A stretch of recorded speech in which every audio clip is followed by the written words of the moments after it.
বিশ্ববিদ্যালয়ের প্রাক্তন উপাচার্য, তিনি পুরো এই ঘটনার পেছনে কি মাস্টারমাইন্ড? তারা দেখছে যে একটা ছাত্র মারা গেলে তারপরে তারা আসবেন রাজনীতি করার জন্য। দেশের অভিজাত শিক্ষা প্রতিষ্ঠান, আর সেখানেই এই ভয়ঙ্কর ছবি। ভাঙচুর, আগুন, মার, তাণ্ডব।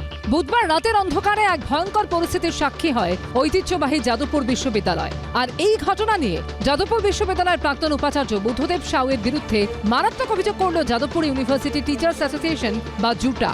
উনি 4 নম্বর গেটে দাঁড়িয়ে থেকে পুরোটা কমিউনিকেট করেছিলেন ওদের সাথে, এবং যতক্ষণ পর্যন্ত না ভেতরের এই তাণ্ডব চলেছে, পুরোটা ভাঙচুর করে প্রায় 1:20 নাগাদ যখন সেই মব বেরোয়, তারপরে গেট বন্ধ করে উনি ওখান থেকে ক্যাম্পাসে কোয়ার্টারের দিকে গেছেন। এই পুরো ঘটনা তদন্তের আওতায় আসা উচিত, এবং কেউ কেউ তো বলছেন উনি পুরোটার মাস্টার মাইন্ড। কিছু টিচার আছে খবর পেয়েও তারা নাকে সরষে তেল দিয়ে ঘুমোচ্ছে। তারা দেখছে যে একটা ছাত্র মারা গেলে তারপরে তারা আসবেন রাজনীতি করার জন্য।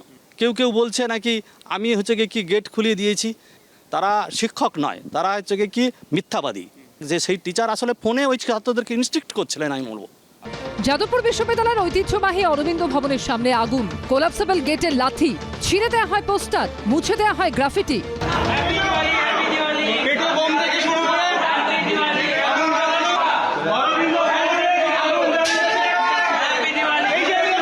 সামনে এসেছে ভাইরাল হওয়া এই ভিডিও।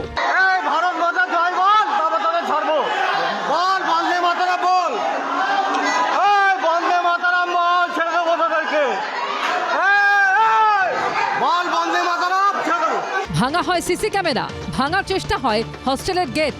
সিসিটিভি ফুটেজ তো আছে, বিশ্ববিদ্যালয় নিশ্চয়ই দিয়েছে বা পুলিশের কাছে আছে, তো সেখান থেকে তো শনাক্ত না করার কিছু নেই যে কারা ছিলেন। মূল বক্তব্যটা হচ্ছে করতে চাইছেন কিনা সেটা। যদিও প্রাক্তন উপাচার্যের দাবি তিনি ক্যাম্পাসে থাকলেও তাণ্ডবের কিছু দেখেননি।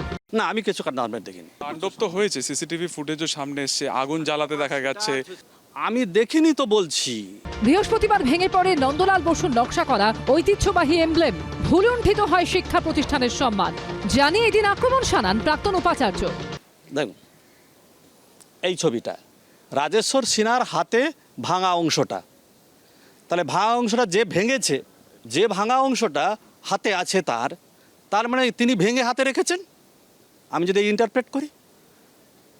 আসলে ব্যাপারটা কি জানেন তো, ওনারা এই কাজগুলো করেন, যার জন্যে আমি সেখানে সামলাতে গেছি যেটা ওনাদের আসা উচিত ছিল। জিজ্ঞেস করুন যে উনি রাত্রিবেলায় কি করছিলেন, ওনাকে কে যেতে বলেছিল, বিশ্ববিদ্যালয় প্রশাসনের তরফ থেকে ওনাকে কি কোনো দায়িত্ব দেওয়া হয়েছিল সেদিন, তো উনি কি করছিলেন। আমি যদি বলি এই গোটা ঘটনাটার জন্য পরিকল্পিত এবং উনি ওটার মাস্টার মাইন্ড। অজস্র ওখানে সিসিটিভি ক্যামেরা আছে, ওখানে আমাদের সিকিউরিটি পার্সোনাল আছে, বাইরে পুলিশ ছিলেন, এবং আমরা যদি একটা বিচার বিভাগীয় তদন্ত করি একটা সত্য উঠে আসতে পারে। যাদবপুর কাণ্ডের প্রতিবাদে সুবোধ মল্লিক স্কোয়ারে শনিবার সভা করে বামপন্থী সংগঠন সেফ এডুকেশন।